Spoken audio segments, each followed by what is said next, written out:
Welcome to another exciting episode of the Business of Digital podcast, featuring your hosts, Matt Siltala and Dave Rohr. Hey guys, excited to be here with you on another one of these episodes. How's it going, Dave? Top of the morning. Top of the morning to you. Afternoon, evening. whatever it is that you're whatever listening. time it is we're recording, I don't know. Or when they're listening. Yes. Whatever you need it to be. But, we don't often jump into these type of topics.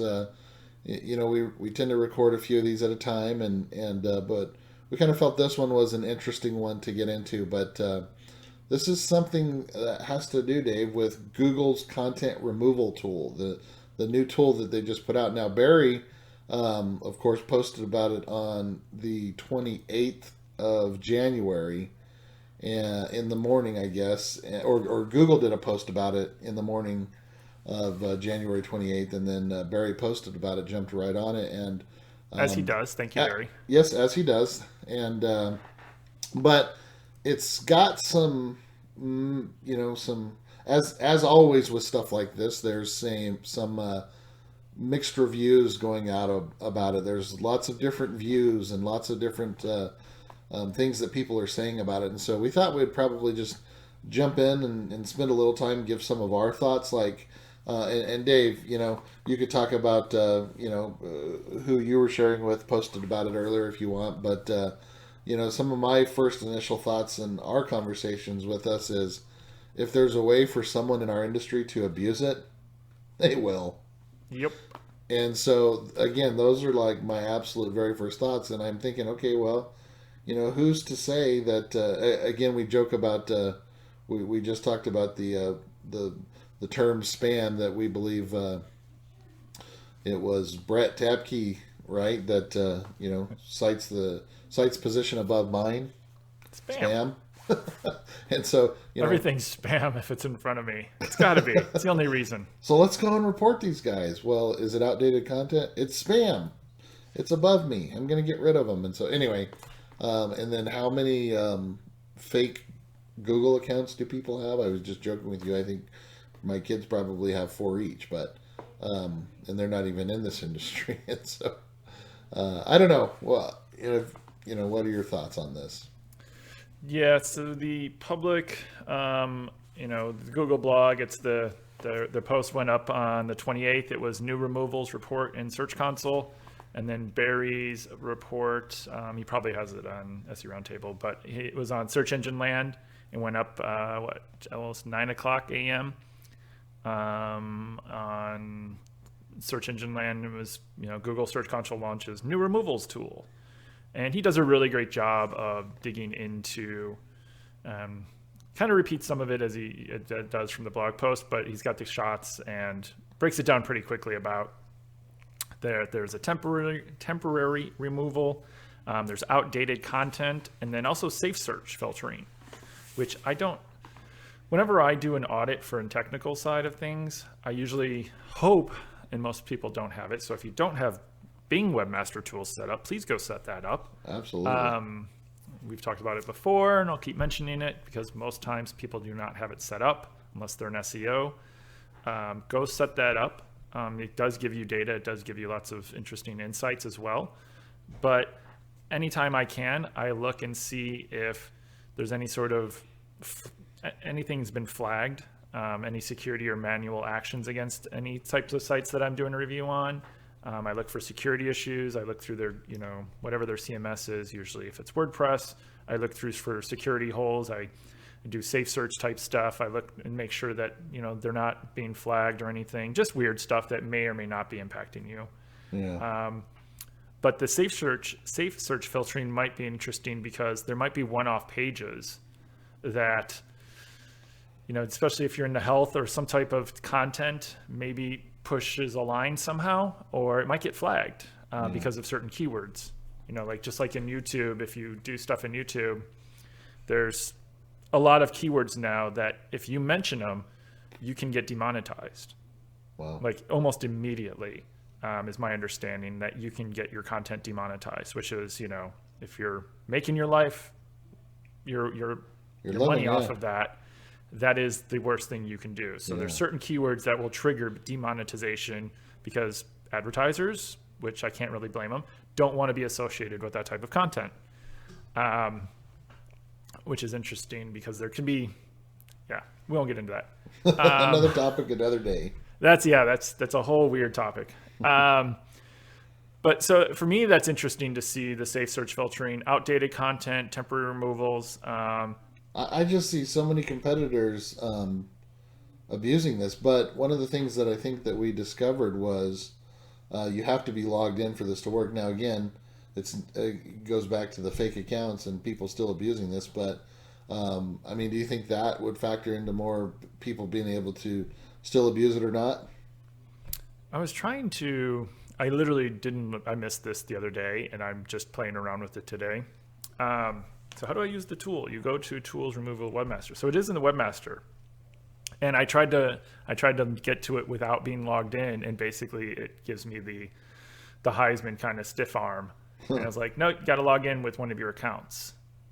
So I think that could make it a little bit more difficult, perhaps. But yeah, how many accounts does people, with a VPN and, a burner Google account, that you set up, you're automatedly set up, which you can do. I don't think that it's just an extra step. Yeah. So the people that really want to misuse this will probably misuse it. Go through and take out your 5 competitors' main site pages. Yeah, I know they're going to review it, but I just wonder. I always assume that people are going to misuse stuff like this. I just hope that it's small because it is kind of handy. Well, that's what I was going to say. The sad thing to this is I can understand why they're doing it because I think about, especially in our industry, like I think about the poor individuals coming into this industry, and if someone has turned dates or comments or whatever off on their blog posts and they're a quote unquote SEO blog, and I'm reading a post or I'm going through and I'm searching a certain tag and I'm reading all these posts, but I don't know that I'm reading a post that was written back in 2003 and it's talking about something and I'm like, should I be doing that still, or does this really work? Or and again, that's just an extreme example going all the way back to 2003, but even going back to 2014 and doing some of the stuff that was recommended, like, so I can see like the reason why that they did it, and I can see the positive side of it. But again, just that that marketer in me knows that this industry is going to try to figure out some way to exploit it and ruin it. Always someone that ruins it for everyone. And again, maybe not even, I should say, like the Black Hat side, or just I don't know, just those that will abuse, those people that are outranking and they just want that edge, and I can see them trying to take advantage of it in a not so nice way. Have you heard feedback from anyone else on it?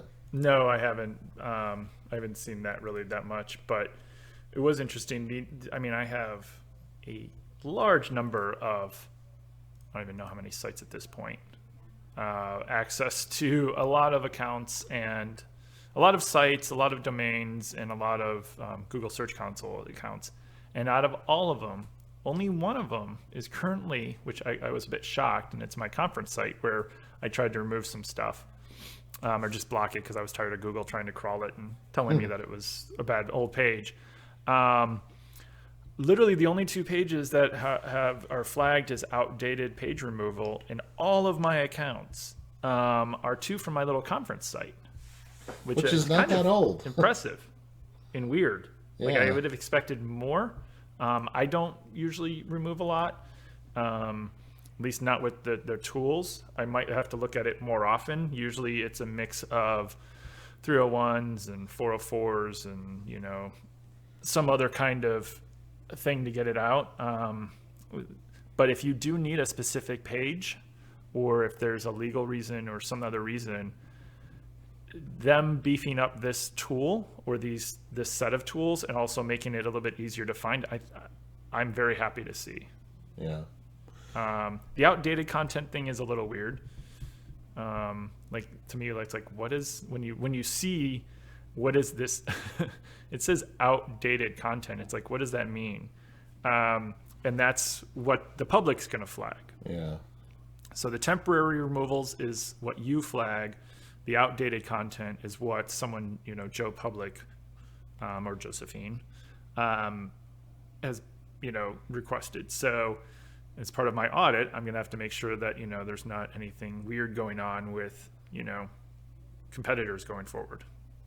Well, I think it's good that competitors are doing, bad stuff, or that a single person is, trying to cause them harm.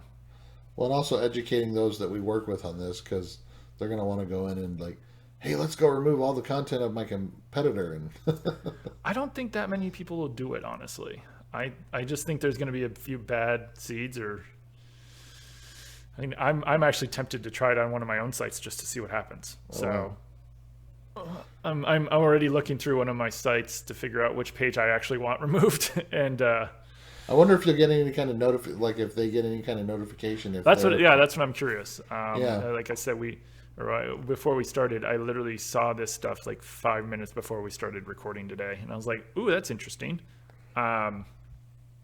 So I've just been doing some research on it this morning, but I'm gonna probably try and with one of my own sites, just so that I know what the email looks like, I can create an email alert in my, in whatever email system you use, just to flag it. Do you have some old outdated content somewhere, Dave? Probably on one of my sites, yeah. I'm sure I do. Well, no, but I'm just thinking through, like, to make sure that I don't, if someone does try to go in there, does it send an email? If it does, I want to see that email, and I want to create an alert in my email system, whether it's going to my Gmail or my, Outlook. I want to create a thing that'll flag it for me. So what are we telling you here, people? Like the same thing we've been telling you forever. Test and pay attention. And pay attention and figure it out. It could end up being a great thing. Like I talked about, I could see it being very useful for certain specific industries, topics, things I like see a lot of use for either content. Problem is a lot of times when, like, I just did an audit where we had like 100,000 pages we wanted out. This tool isn't going to work. No. But if you have a product page, or say you're some sort of SaaS and that feature is no longer around, or like Facebook or Google, has something that they take away from Google Webmaster Tools, which they kind of do from time to time, or Analytics, or any of their tools. Yeah. And you want to make it so that, the other search engines don't know about it. Not a bad idea. Or if you screw up and you push a page before a migration, you can go through. If Google gets through, and it's really like water.